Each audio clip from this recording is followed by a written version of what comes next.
Hey, Skull Good Guys here. By the way, since it was Mother's Day last weekend, I just wanted to wish you all a happy Mother's Day. Hopefully you don't have moms that are as bad as Sindel.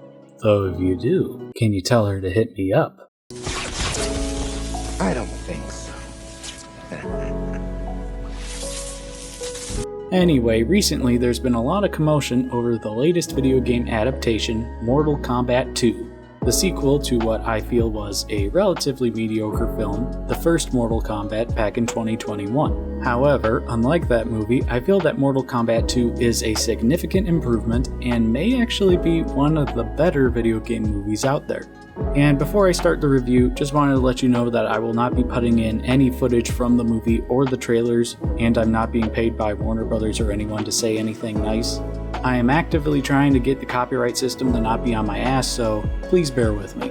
So enjoy some good old Mortal Kombat 2 from 1993 with a very nice VHS filter that I was able to make using my editing software. So be sure to like, subscribe, turn on the bell, and all that good stuff, and let's review Mortal Kombat 2, the new one. Man, I really hate how everything has to have the same name as the previous installment. It gets so confusing. Although the film's marketing may have made you believe that the film was going to be primarily focused on Johnny Cage solely, but this film actually has two duotagonists, the aforementioned Johnny and Katana, who the movie starts off with surprisingly. Though unlike something like Star Wars The Force Awakens, for example, where the marketing led you to believe that Finn would have been the main protagonist, but really focused on Rey, aka Super Jesus with a lightsaber, this movie made Katana feel like a fleshed out character. Though although she is very strong, she's not a Mary Sue, nor is she a damsel in distress, or just a plot device for Liu Kang or any of the other male characters, which is very nice. To be honest, every character has been done really well in this movie. Well, except for two, but that's for later.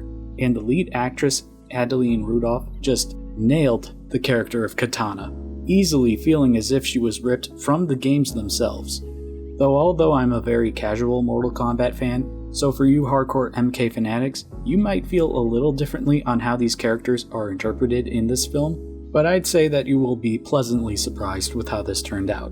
She may be a newer actress on the scene, but I am definitely going to be looking forward to seeing what other projects she'll be working on in the future, because if this is what she can do with Katana, I want to see what other characters she can do outside of video games. The second main focus of this film is Johnny Cage himself, played by Karl Urban, who's most well known for playing Billy Butcher from The Boys, and for all you Trekkies out there, Captain McCoy in the J.J. Abrams Star Trek movies. Hence the marketing focused on him since the final season of The Boys is now out on Prime Video, who in this film is portrayed as an older actor who's down on his luck, but finds purpose again by serving to protect Earthrealm. And since he's older in this interpretation, he's not as egotistical as his younger interpretations in previous MK media. But Karl, along with the director and the writers, still managed to capture the essence of Johnny in this movie, which is the highest praise I can give because recently in a lot of Western movies, there's been a lot of agendas to try to dehumanize and de-emasculate male characters, especially if they're the lead character, only for the main female character who has zero flaws to just come in and fix all his mistakes because women are better than men apparently at everything. Which I find incredibly misandrist, and I am really tired of these movies and TV shows having to shove those storylines down our throats all the time ever since Ghostbusters 2016. And of course, characters like Liu Kang, Sonya, Jax, Baraka, Jade, and the rest were done marvelously.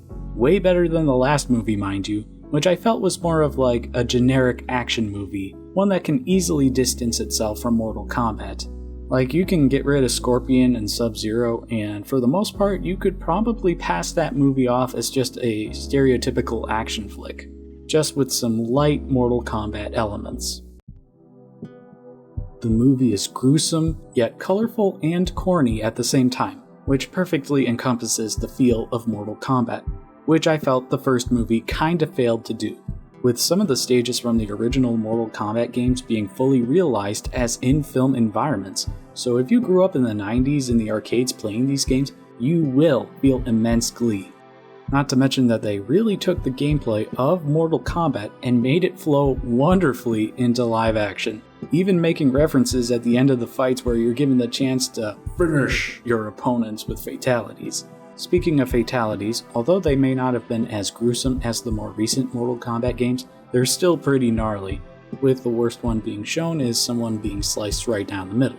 Oh, and there's even a special cameo in this movie, who I will not spoil, that is definitely a nice touch for all you MK fans. Trust me, you'll know who he is when you see the movie. The pacing of the movie was just simply fantastic. There was never a dull moment in the movie, even when there were no fight scenes and it was just characters interacting with each other. It was all engaging and it flowed so well. Unlike the prior movie, which I felt was like watching paint dry between the fights. And the CGI actually looks great in this movie, way better than the first movie, being able to fully encompass the feel of Mortal Kombat without looking like your stereotypical action flick, or like any other generic crappy video game movie. Even if you're someone who dislikes Mortal Kombat or video game movies, I'd say that you can easily get almost 2 hours of entertainment with this movie. Sure, it may not be Citizen Kane or The Godfather in terms of quality, but it's definitely a movie that I feel is worthwhile to go out and see. Also, unlike a lot of modern movies nowadays, there's no political agendas being shoved down our throats, or any bastardizations of renowned works of fiction. I'm looking at you, Animal Farm. Or lecturing the audience on how they're supposed to think or act. Just a cool, bloody action flick that you can pop up with your friends. The only real complaint I had with this movie was the new character that they introduced in the previous film, Cole Young. His character is complete ass, and I am glad that this may be the last movie he will ever appear in. Again, no spoilers, but I really hope that he is just written out of the future movies if they decide to make a Mortal Kombat 3 or 4. The biggest complaint for me for this movie is how they handled Raiden, aka my favorite Mortal Kombat character. I mean, he's supposed to be a god, right?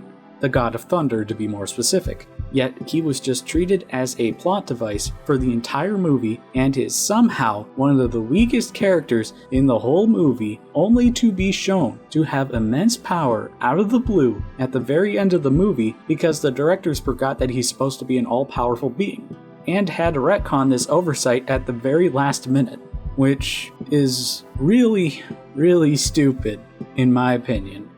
No disrespect to the actor who played him, but things could have been better with Raiden. Also, the way that they wrote the swearing in this movie was rather childish, in my opinion. It's not to the degree of The Boys, for example, where every character in that show would get a bar of soap shoved into their mouths with the amount of times they said the C word, but it's still quite noticeable with all the F-bombs. I'm not against swearing in general, it's just that when it's done excessively, like in this case, it becomes annoying as opposed to funny. Which is a big reason why I dislike Quentin Tarantino's movies, because although he is fantastic behind the camera, all his movies sound like they were written by an edgy 12-year-old who just discovered 4chan.